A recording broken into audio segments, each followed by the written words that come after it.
Monday morning. I'm sitting down, I'm eating my cereal, I'm drinking my coffee. My phone buzzes, and I get an email from Avid's artist relations team. And they say, hey, we really like your stuff. You should come to Namm. It starts tomorrow, by the way. I have to call my boss in a hurry and explain to him why I am taking several days of work off at the last possible second. And I travel to Newark, New Jersey, and I get on a plane to Los Angeles. It's like 6 hours. I'm sitting there. I'm sitting next to a guy who's all elbows, no personal space, blah, blah, blah. And I land in Los Angeles at like midnight or so Pacific time. And then my brother picks me up. I drive my ass to Anaheim, and I go to the Namm. Magic able to tell me what to say. What I didn't know is that they gave me an exhibitor badge, so I was able to basically wander around freely the day before the events actually started. And as I was able to just basically document people setting their booths up, which was probably super uncool of me, and I do apologize. So I went to a Korg booth, and I got to play a couple of the neat little synthesizers and sequencers that they had laid out. Here I am playing with an Iridium synthesizer, which I thought was really cool. As you see me here, I'm tweaking the knobs. I get macro and micro adjustments on the filter. This was a really interesting company called Eternal Research that made some really experimental, just like sound generation modules. And I met this really awesome guy. His name is Radu. He essentially has invented an extremely high fidelity way, like the highest possible fidelity way to listen to tape. He's going to explain it to you right here. You don't have any capacitors or transformers on the signal path. So you have the clearest signal path possible. We call this capless master repro. Brings your old tape deck to the 21st century. So you bypass the entire electronics of your deck, you take the signal directly from the tape head, and you amplify the signal level externally.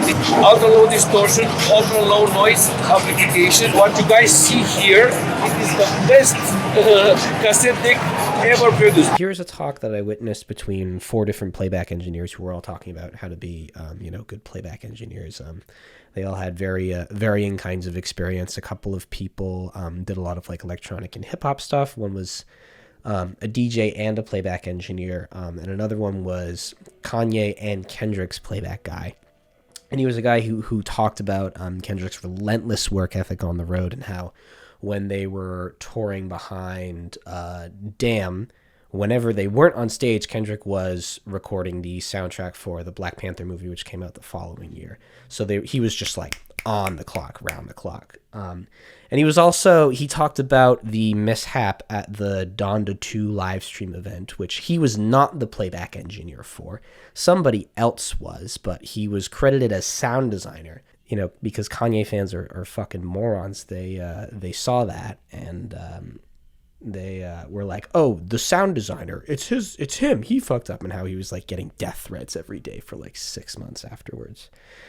I appreciate him for being a good sport about that. He was really nice.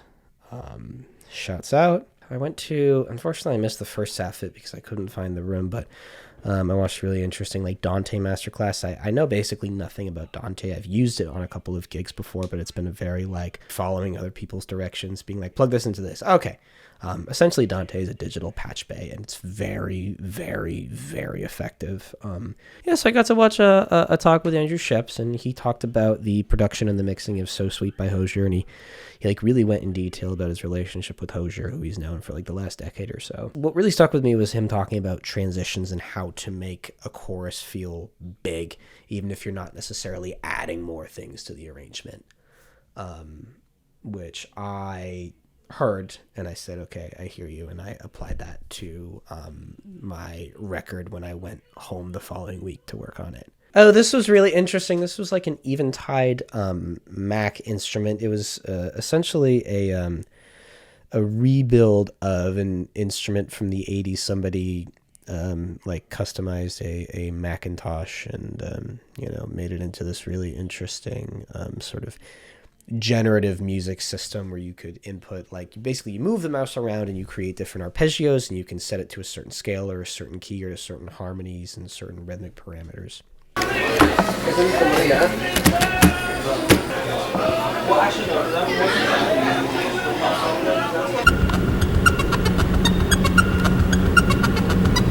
I got to watch a really awesome talk between Manny American and Soundwave, who are both incredible. Manny American is an amazing mix engineer, and Soundwave is Kendrick's producer, and of course he's made many other things with many other artists. I got to dap up Manny American, and I said to him that he mixed the record "Don't Kill the Magic" by Magic, like amazing record by a one-hit wonder band from 2014. And I was like, hey man, that record was the reason I started writing songs. And he was like, oh man, that's awesome. Oh, that's great. I love hearing that. He was super nice.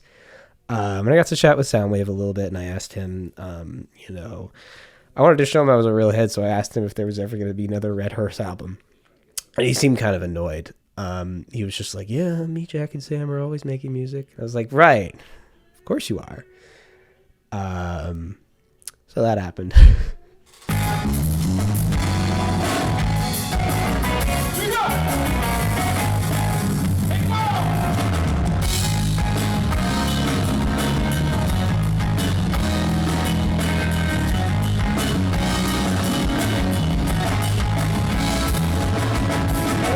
Jamal Batiste band gave just a fucking incredible performance. Man, they really ate that shit up.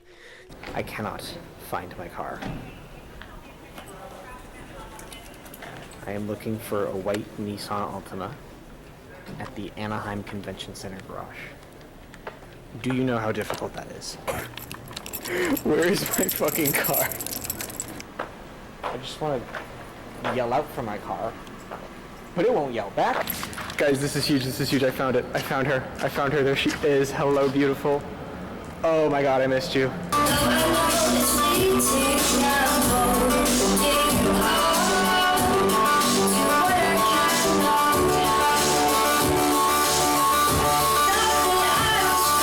Of course, being in LA also provided an opportunity to catch up with some friends who I hadn't seen in a while. And really sincerely, I want to thank Avid for inviting me out. This was a treat. I am nothing but grateful for this. I got nothing but great things to say about this whole experience. I had to keep pinching myself, to check if I was dreaming. It was awesome.